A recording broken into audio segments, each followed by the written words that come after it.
La Ford Focus RS MK2, une des voitures les plus prisées en ce moment. Alors beaucoup veulent passer le cap et l'acheter, mais on voit de multiples vidéos sur internet qui ne parlent que de son excellence, sa puissance, son moteur fiable, etc. etc. Mais personne ne parle de défauts. Et on sait bien, toutes les voitures ont plusieurs défauts, c'est obligatoire, il n'y a pas le choix. Dans cette vidéo, je vais vous parler de tous les défauts que possède cette voiture. Évidemment, je vous parlerai aussi des points positifs à la fin, mais restez bien jusqu'au bout parce qu'il est nécessaire de les savoir, surtout si vous voulez vous engager dans l'achat d'un véhicule comme celui-ci. Il faut savoir qu'une voiture avec peu de kilomètres à l'heure actuelle cote environ entre 30 et 40 000, surtout dans cette couleur. Et donc avant d'investir autant d'argent dans une voiture, je pense qu'il est nécessaire de savoir tout ce que je vais vous raconter dans cette vidéo. Bien évidemment, avant que tout le monde s'emballe, je possède cette voiture depuis plusieurs années. J'ai fait de nombreux kilomètres avec, des nombreuses casses comme mes vidéos le témoignent, et donc je pense être légitime pour pouvoir vous donner ses points positifs et surtout ses points négatifs. Maintenant, cela ne reflète que mon avis à moi. J'ai d'ailleurs couplé les informations que je vais vous raconter avec d'autres propriétaires de Ford, histoire d'être sûr que ce n'est pas que mon véhicule qui a ces problèmes-là, mais que ce sont bien des problèmes récurrents. De plus, je fais partie du groupe Ford Focus RS France sur Facebook, et il y a énormément de personnes qui parlent de leur entretien, de leurs problèmes, etc. etc. Donc tous les avis que je vais vous donner aujourd'hui sont basés sur l'ensemble de ces informations. Je vais bientôt réaliser ma vidéo pour répondre à vos questions, et donc je vous laisse mettre pause sur cette vidéo et en commentaire écrire FAQ 2 points et la question que vous souhaitez poser. Je répondrai à tout le monde, et donc je vous laisse écrire ça en commentaire. Le premier problème que l'on peut retrouver avec cette voiture et qui arrive vraiment fréquemment, alors je n'ai pas de statistiques exactes, mais je peux vous dire que ça arrive vraiment sur beaucoup de modèles et c'est insupportable, c'est la reconnaissance de la clé. Donc il faut savoir que ce véhicule, vous n'entrez pas la clé, donc vous avez juste à rentrer dans votre voiture, vous jetez la clé ou vous la gardez en poche et la voiture est censée reconnaître la clé en permanence. Vous voyez, donc jusqu'à là, tout va bien. Sauf que donc, on la pose ici, vous allez mettre le contact juste ici, et pour aucune raison, la voiture, d'un seul coup, décide de ne plus capter la clé. Alors beaucoup vont dire oui, c'est la pile, etc. Moi, je peux vous dire que j'ai fait un millier de tests, j'ai changé 150 fois la pile, et par moment, même avec une pile de bonne qualité, une marque toute neuve avec ses 3 volts, eh bien, la voiture décide de ne pas reconnaître la clé. Donc, vous allez vous dire, ah, c'est pas trop grave. Si, parce que déjà, de une, on ne peut pas démarrer. Et de deux, du coup, il est nécessaire de faire plein de manips entre ouvrir et fermer avec la clé pour dire à la voiture que la clé est bien dans la voiture. Ça, c'est insupportable. Surtout qu'à des moments, ça peut durer 4, 5, 6 minutes. Si vous êtes pressé, par exemple, ça, c'est vraiment insupportable. La voiture qui n'arrive pas à reconnaître la clé. En deux, il faut savoir que cette voiture a un réel problème de surconsommation. La consommation avec cette voiture est vraiment extraordinaire. Si vous allez vous dire, oui, mais c'est une sportive, tu dois le savoir avant de l'acheter et tout le monde est au courant. Alors effectivement, c'est vrai, une sportive, ça consomme et je suis entièrement d'accord. Cependant, cette voiture, c'est un 5 cylindres avec un seul turbo. Le turbo souffle fort, d'accord, mais d'origine, elle sort 305 chevaux pour 440 Newton. Moi, à l'heure actuelle, j'en ai 500 chevaux pour 700 Nm. Donc, effectivement, il y en a plus, je comprends, il n'y a pas de souci. De plus, elle est à l'éthanol. Mais mon Astra HOPC que j'avais, par exemple, faisait 306 chevaux pour 487, il me semble, Nm de couple. Donc, on va dire 500. Donc, effectivement, il y a quand même un écart. Mais elle faisait quand même 306 chevaux pour quasiment 500 Nm. Elle consommait à l'éthanol 9 litres au 100, et quand je roulais vraiment fort, donc je faisais des petites accels, je m'amusais, etc., elle montait à 12, 13 litres au 100 maximum. Voilà, ça c'était ma conso maximum. Je faisais vraiment du 13 litres au 100 au maximum. Cette voiture-là et les autres Ford, il n'y a pas que la mienne, donc moi c'est un peu plus parce qu'elle est à l'éthanol. Il faut savoir aussi que l'Astra que j'avais était à l'éthanol. Elle consomme au minimum du minimum 18 litres au 100. Et dites-vous, quand je vous dis que je ne roule pas fort, c'est-à-dire que je pars de chez moi, je la laisse chauffer pendant 7-10 km quasiment. Ensuite, j'attaque l'autoroute, donc je fais une grosse accélération sur l'autoroute. Je suis à 110 et puis j'arrive en ville et je me gare. Et pareil pour le retour. Donc les seules grosses accélérations que je vais faire, c'est pour m'insérer à 110 sur l'autoroute. Eh bien, dites-vous qu'elle consomme 18 litres au 100 dans ce fonctionnement-là. Alors, vous allez dire, oui, c'est peut-être pas beaucoup. Non, lorsque je décide d'aller rouler seul sur des routes de campagne le soir ou autre et que je roule fort. Alors, sachez que quand je dis je roule fort, je ne regarde pas le compteur par exemple, je suis seul sur la route. Mais il faut savoir que ce n'est pas des vitesses extraordinaires, hein. On ne va pas sur du 200 km/h, mais on va dire que je roule fort. Donc fort pour moi, c'est des grosses accélérations, gros freinage, grosse accélération, gros freinage. Un peu comme des routes de col ou de montagne. Donc quand je fais ça, que je vais le faire sur peut-être 10 km, 15 km maximum sur tout un plein. Voilà, je vais le faire qu'une fois sur un plein ou autre. Et encore, c'est quand vraiment j'ai le temps d'aller me faire plaisir seul et d'être tranquille. Dites-vous, quand je fais ce type de conduite-là, sur seulement 20 km sur les 300, enfin 280 qu'elle est capable de faire, ça chute et ça fait monter la conso à 27 litres au 100. Quand je suis allé rouler une fois avec, en faisant 2 petites accels comme ça et en m'amusant un peu sur une route, je suis monté à 27 litres au 100 avec cette voiture-là. 27 litres au 100 sur route ouverte. Donc vous savez bien comment c'est route ouverte, tu peux un peu accélérer, tu peux un peu t'amuser, mais c'est pas tout le temps appuyé comme sur circuit par exemple. Eh bien dis-toi, j'ai fait 55 litres et 137 km. Ce qui fait quasiment 30 litres au 100. Moi, pour une voiture comme celle-ci, je trouve ça abusé. Mais quand je dis abusé, c'est vraiment trop.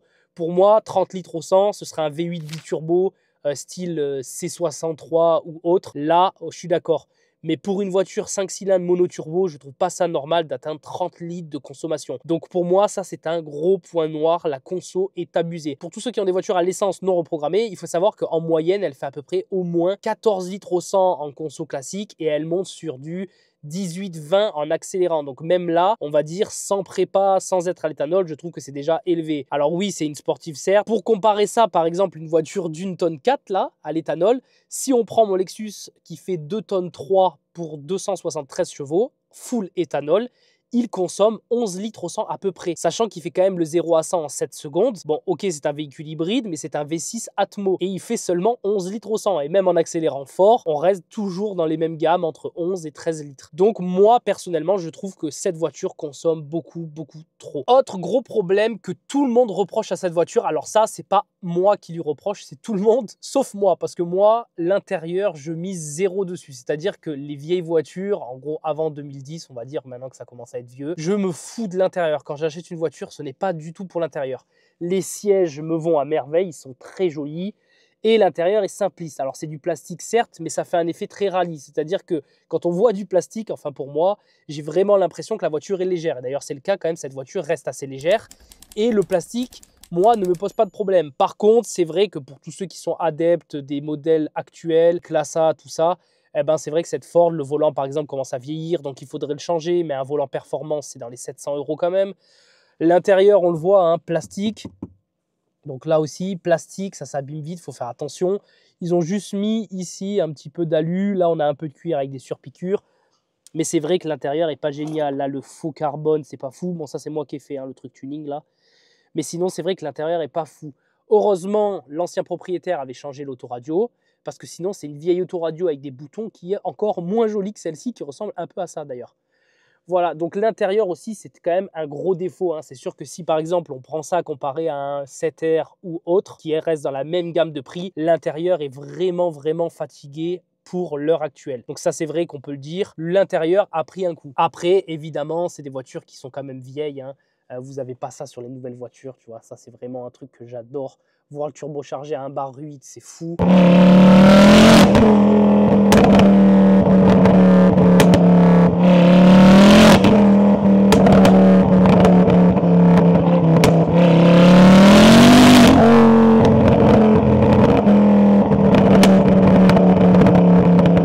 Les câbles ABS, ça, c'est vraiment le problème phare de ces voitures. Vous avez des petits câbles qui passent là juste derrière et qui sont rattachés à vos moyeux. C'est le système ABS de cette voiture. Il faut savoir qu'ils sont trop courts et donc, lorsque vous tournez ou vous roulez fort ou autre, il se peut que sur votre tableau de bord, vous ayez un petit voyant ABS qui se déclenche et votre voiture se met en mode pop and bang à l'infini. Mais quand je dis à l'infini, c'est un mini pop, donc très léger, mais qui ne s'arrête plus. Et 5 secondes, 6 secondes après, des fois ça dure un peu plus, le voyant s'arrête et ça revient à la normale. Une fois que ça fait ça, il faut démonter, rebrancher le câble qui est ici. En tout cas, moi, c'est ce que ça fait. Et sur certains véhicules, il faut carrément changer le câble. Ça arrive très souvent. Malgré que ce soit changé, des fois, ça revient. Ça, c'est vraiment super chiant et c'est le truc qui est insupportable. Il faut savoir d'ailleurs que si on le laisse trop longtemps, c'est-à-dire qu'il revient, il part, il revient, il part, au bout d'un moment, il revient et en fait, il reste permanent. Il vous bloque les vitesses 4, 5 et 6. Et donc en gros, vous vous retrouvez que en 2 et 3. Bon, ça va qu'un véhicule comme celui-ci, en 3, vous pouvez être à 130 sans aucun problème. Mais bon, vous n'allez pas attaquer l'autoroute en troisième à 130 pendant 50 bornes parce que sinon, le moteur, je peux vous dire qu'il va chauffer. Donc voilà, ça c'est un véritable problème, les câbles ABS. Alors ça, c'est un problème que personne ne parle, mais que je souhaite vous partager avec vous. Lorsque vous allez mettre des cales ou des jantes déportées, il va se créer un problème sur votre voiture. Un problème qui est mineur, hein, bien entendu. Mais vous voyez, la roue, elle dépasse de l'aile. Vous voyez là, ce petit endroit qui dépasse? Eh bien, le problème de faire ça, c'est que ça vous projette tout sur le véhicule. Donc, vous voyez là, elle est beaucoup plus sale qu'ailleurs. Pourquoi? Parce qu'en fait, la roue, à l'avant, vous renvoie tout. Et d'ailleurs, il faut savoir qu'elle vous renvoie même les graviers. Et donc, parfois, vous pouvez avoir des pocs ici à cause de votre roue avant qui vous balance tout sur la carrosserie. Donc faites très attention lorsque vous mettez des cales ou vous mettez comme moi des jantes concaves. Eh bien, il faut savoir et prendre en compte que le pneu va tout vous jeter sur la carrosserie. Bon, l'échappement. Alors ça, c'est pas un vrai problème, mais c'est un problème que j'ai moi à l'heure actuelle. Que les Ford, elles ont des énormes échappements. Et quand je dis énorme, bon, moi je l'ai abusé, c'est du 135 là. Hein. Donc pour vous donner un ordre d'idée, si vous pensez que vous rentrez le point dedans, bah, dites-vous, moi on rentre à 3. Hein. Facilement, quand je les ai reçus, ma fille par exemple, elle pouvait le mettre comme un chapeau tellement que c'est grand. Et vraiment, je vous mens pas, hein, c'est grand comme ma main. Hein, regardez. Voilà, donc là c'est vraiment immense. D'origine, ce sont déjà des grosses sorties. Et le problème de ça, alors je ne sais pas si c'est parce que j'ai pas mon kata ou autre, mais en tout cas, elle rejette beaucoup de particules sur l'arrière. Le fait que les sorties soient énormes, toute la condensation s'accumule dedans et donc elle me crache des particules. Vous voyez ici, j'ai beau la laver, elle est toute propre, et bien la suie que vous avez, elle est renvoyée directement à l'arrière, comme les Seat un petit peu, les 1,9 litre TDI. Donc voilà, ça je pense que c'est lié à ma ligne qui est vraiment trop grosse, mais j'ai vu quand même quelques personnes qui disaient qu'avec des lignes Miltech, et souvent les Focus ont déjà ça, hein, même les proprios qui le laissent d'origine, ils mettent quand même au moins une ligne Miltech à l'arrière pour que ça chante un petit peu. Eh bien faites attention, vous allez avoir ce genre de problème à l'arrière. Vous la lavez, vous sortez, vous roulez 5 km et vous avez déjà plein de petits points noirs insupportables à l'arrière. Un des défauts les plus connus, et par chance je ne l'ai jamais eu, j'espère que ça a été fait, je ne sais absolument pas si ça a été fait sur cette voiture, mais je pense que oui, parce qu'avec 261 000 km, le problème aurait déjà apparu. Il y a des problèmes de soudure de compteur. Alors rassurez-vous, pareil, ça ne coûte pas des milliers d'euros, c'est pas grave, c'est pas comme les filtres à particules ou autres qui se bouchent, où on parle déjà de 800, 1000 ou je sais pas combien d'euros. Là, c'est juste une petite soudure. Donc en fait, c'est derrière le tableau de bord, vous avez des petites pattes et en fait, elles se dessoudent et elles vous créent des problèmes qui fait un véritable sapin de Noël sur votre tableau de bord. Ça arrive beaucoup sur les Ford Focus RS MK2. Et donc, il est nécessaire ça de savoir à l'achat si ça a été fait ou pas. Et sinon, prenez ça en compte dans votre tête. Si un jour vous démarrez votre voiture, il y a les voyants partout, pas d'inquiétude. Enfin, si quand même, c'est que le compteur s'est dessoudé et donc il faudra le démonter et le faire souder soit par un professionnel, soit vous pouvez le faire vous-même avec des tutos sur des forums par exemple. Un problème qui arrive au niveau des phares. Donc là, vous voyez, ils sont quand même propres, hein, ils sont polis, tout ça, il n'y a pas de souci. Mais vous voyez, la petite optique à l'intérieur là, elle a une tendance en fait à noircir. Et donc vous avez beau changer vos feux, vous avez beau polir la face à l'avant, et bien en fait c'est ça à l'intérieur qui se ternit et au bout d'un moment, soit il faut le changer et ça coûte très cher, soit il faut changer l'optique de phare complète. Moi, par exemple, j'ai dû le faire parce qu'en fait, sinon, je ne passais plus au contrôle technique. Le faisceau était trop faible. Il ne reconnaissait même pas le faisceau. Pourtant, j'avais changé les ampoules à l'arrière et en fait, elles n'éclairent plus rien. Donc ça, il faut le savoir. Même si le phare est très propre, et bien la lentille à l'intérieur ternit et vous ne voyez plus rien lorsque vous conduisez. Et bien voilà, j'en ai fini pour les points négatifs. Vous avez vu, c'est de petites bricoles, mais il faut quand même les savoir parce que lorsqu'elles arrivent, ça peut vous faire peur, notamment le compteur. Une fois que le sapin de Noël sort ou la clé, si jamais vous rentrez dans votre véhicule avec votre clé et qu'elle ne veut plus démarrer, vous pouvez être inquiété. Maintenant, pour être honnête avec vous, les points positifs de cette voiture. Déjà de une, je n'ai jamais eu une voiture aussi puissante que celle-ci. Donc évidemment, elle est préparée comme je l'ai dit, mais même un collègue avait la bleue dans laquelle je suis monté il y a bien des années. Eh bien, elle était vraiment géniale. Elle était entièrement d'origine et c'est la voiture dans laquelle j'ai eu le plus de sensations. Pourquoi? Parce que comme je l'ai dit, elle est légère, elle fait énormément de bruit et donc vous avez énormément de ressenti à l'intérieur. Il y a une odeur d'essence, c'est vrai, parce que tout n'est pas calfeutré, isolé comme les voitures actuelles. Et donc tout ça, ça fait que vous avez énormément de sensations. De plus, elle est quand même très raide, hein, c'est une sportive et c'est une traction, il faut savoir, beaucoup crachent sur les tractions, mais les tractions, ça n'a rien à voir avec les propus. Alors les propus, tout le monde en parle, oui, ça tire de l'arrière, c'est génial, oui, sauf que ça n'a pas du tout la même sensation. Par exemple, quand vous faites patiner les roues avant et qu'après ça prend pleine charge, ça n'a rien à voir avec un burn venu de l'arrière où votre voiture part en travers, zigzag, puis reprend la route. Vraiment, c'est quelque chose d'unique, les tractions, moi j'adore personnellement. Rien à voir avec un 4 roues motrices ou une propulsion. Maintenant, la puissance, je vous l'ai dit, hein, évidemment, c'est vraiment un véritable monstre, en tout cas. Pour cette gamme et ce poids-là, pour moi, c'est véritablement un monstre. C'est vraiment une voiture géniale. Alors après, il faut savoir un truc, c'est qu'avec ce genre de voiture, ça va peut-être vous paraître bizarre, mais je vous assure que vous ne pouvez pas sortir tranquille. C'est impossible de sortir cette Ford Focus sans qu'au moins quelqu'un vous fasse ou un pouce, ou vous demande de mettre un petit coup de gaz sur la route, ou encore vient vous voir lorsque vous êtes à la station ou aux courses. Il faut savoir vraiment, quand je vous dis ça, il y a un nombre incalculable de personnes qui viennent me voir. Et pourtant, je suis déjà monté dans des voitures beaucoup plus cotées que ça. Je suis déjà monté dans des Porsche, des 911, le RS5, C63 MG, Mégane RS et autres. Et la seule voiture dans laquelle on a autant la cote, on va dire, c'est vraiment celle-ci.